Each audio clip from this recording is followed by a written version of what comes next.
Hey guys, let's get more news about Miami Heat, but first, don't forget to subscribe and leave your like. Jimmy Butler reportedly wants to stay in Miami, but will Heat offer him max extension? This past season, the Miami Heat outscored opponents by 5.5 points per 100 possessions when Jimmy Butler was on the court and got outscored when he wasn't. At age 34, he still averaged 20.8 points, 5.3 rebounds, and 5 assists a game and was central to all things Miami when he was available. He played in 60 games but was out for the Heat's first-round series against the Celtics, which Boston took in 5 games. Jimmy Butler loves Miami, but it's always about the money. Butler, who has 2 years and $101.2 million left on his current contract, the second year of which is a player option, is eligible for a 2-year, $113 million extension this summer. Butler wants it, other teams are watching to see if the Heat offer it and, if not, does that lead to the Heat exploring trade options? Shams Charania of The Athletic talked about it on a recent episode of The Pat McAfee Show. My sense is Jimmy Butler does not want to be anywhere but Miami. My sense is that he loves it in Miami. But again, he is extension eligible this year. There are multiple teams out there that would give him an extension, and I think this is something that we'll see play out over the next month or so. The Heat don't want to trade him, he wants an extension. Will they give him an extension? That's the question. Let's be clear, Jimmy Butler likely heads to training camp with the Miami Heat next season.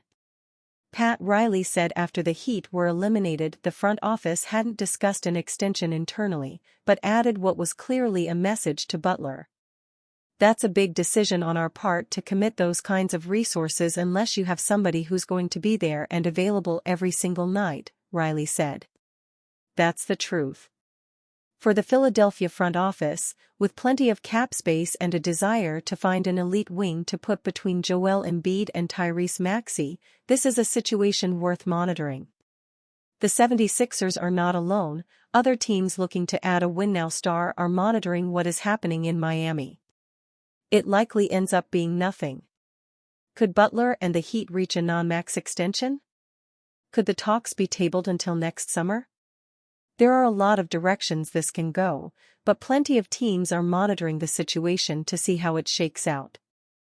NBA Finals 2024, the biggest questions after Game 3 of Celtics-Mavericks. The Boston Celtics are one win from capturing the 2024 NBA title and they earned it. Boston built its fourth-quarter lead to 21 points before a frantic rally by the Dallas Mavericks turned Wednesday's Game 3 into a roller coaster.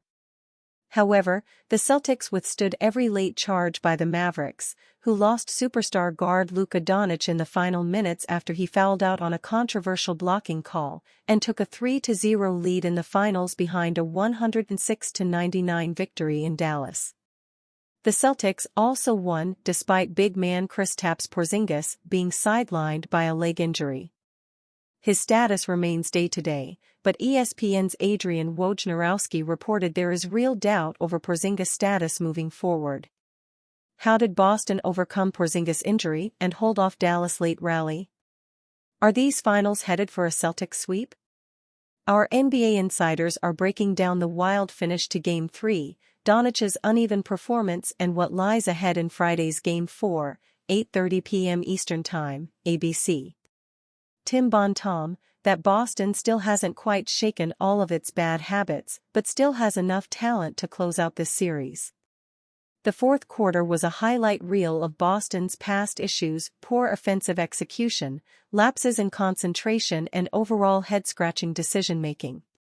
But after giving up a 22-2 run that got Dallas back within a point, Boston was able to lock in defensively down the stretch.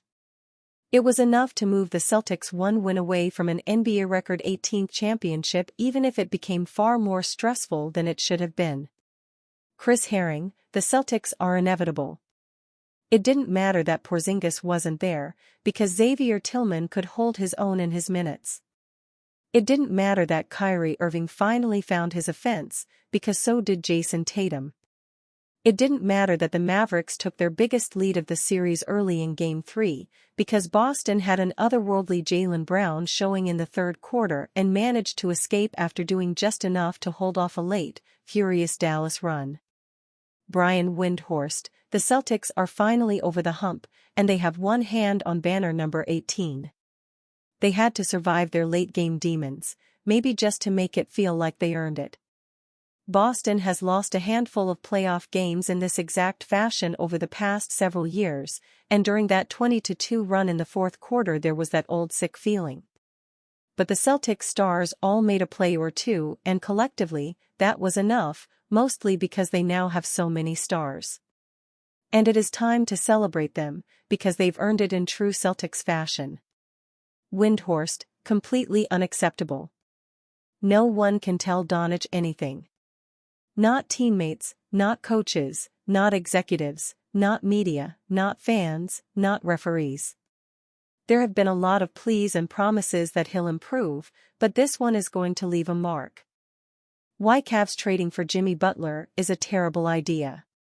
The Cleveland Cavaliers have been searching for an answer at small forward since LeBron James left town for a second time in 2018, with no clear succession plan in sight. This season, Cleveland tried Isaac Okoro, Max Strus, Caris LeVert, Georges Niang, Dean Wade, Evan Mobley, Marcus Morris Sr. and others at the spot, with no one truly sticking. Granted, injuries played a major part there, but in more than a half-decade, there still isn't any clear, permanent answer for the Cavs at small forward. Considering how limited asset-wise Cleveland is, many are wondering if the Cavs can make an upgrade at the position through a trade this summer instead. While there are many intriguing options, a name that has popped up among fans lately is Miami Heat star Jimmy Butler, who might be available if the opportunity allows it. With a respected history of playoff excellence, Butler is reportedly seeking a $113 million extension with the Heat. But if Miami is hesitant to commit to the aging star, that's where the Cavs could swoop in. If Cleveland hopes to compete for a championship with Donovan Mitchell leading the way, they cannot sit idly by and hope that the perfect star lands in their lap. But when it comes to Butler, trading for him would be a terrible idea and likely crater anything Cleveland has built up to this point, especially with time not on Butler's side. From 10,000 feet above it all, Butler, on paper, makes sense for the Cavs as a solution for a handful of seasons at small forward. But it's clear that if they were to trade for Butler, it would require them to commit to his financial desires. No front office will trade assets for a star just to lose them in free agency, a fireable offense. So, a possible Butler trade means committing to a max extension for the 34-year-old star. Cleveland would have to be fully confident in its willingness to go all in to win now, and a belief this currently assembled team is mature enough to compete for a title. Butler would be 35 at the start of next season, and a possible extension would last through 2026-27, where he'd be 37. After Butler, the second oldest player on the Cavs is sharpshooting forward Georges Niang, who will be 31 at the start of next season. The only other Cleveland player in his 30s next season will be Caris LeVert, who turns 30 in August. Everyone else on the Cavs will be under 30, and considering that Niang and LeVert are role players, it's easier to fit them into Cleveland's current timeline. But Butler isn't a role player, he's a star. If the Cavs were to acquire Butler and immediately sign him to an extension through the 2026-27 season, the team would undergo a massive shift. Unfortunately, that shift could recreate a situation similar to what Butler is currently dealing with in Miami, where the Cavs are forced to continue tearing down what they've built to maximize the limited time around a duo of Butler and Mitchell. That's not even including the fact that Cleveland would likely have to give up both Jarrett Allen and Darius Garland to acquire Butler, further straining their options moving forward. Again, on paper, bringing in Butler purely due to his position and skill fits the Cavs perfectly.